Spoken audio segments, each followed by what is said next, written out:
本当にこういう風に可愛い猫ちゃんと一緒にいい映画を作れたと思います。本日はよろしくお願いします。ありがとうございます。メインキャストの一人であるナナさんからも一言いただきましょうか。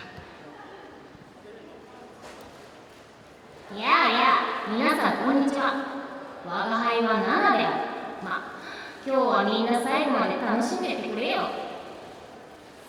ということで、実はですね、本日ナナの声を担当されました高畑充希さんも会場にお越しくださっていま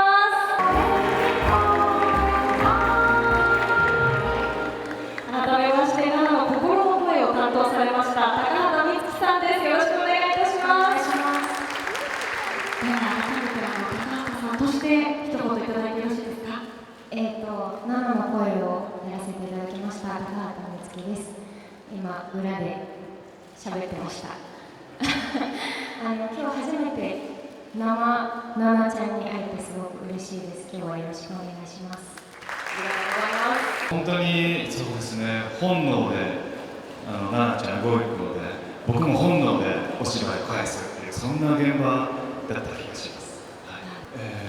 本当に僕今回は不思議な体験だったんですけど、試写を見た時に自分の映画で自分が泣いたっていうことが初めてだったんですよね。なんかすごく普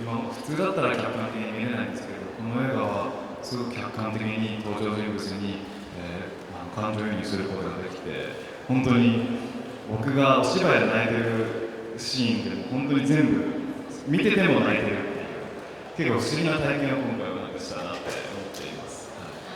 そういった感覚にはあまり今までなかった。そうですね、やっぱりお芝居のこと気になっちゃったりとか、その撮影現場のことをこう繰り返して思い出したりするんですけど、今回は不思議になんかすごく涙が自然にこぼれてきて、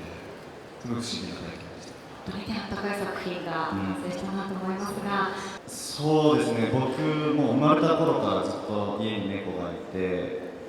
っていう環境で育ってきたので、なんか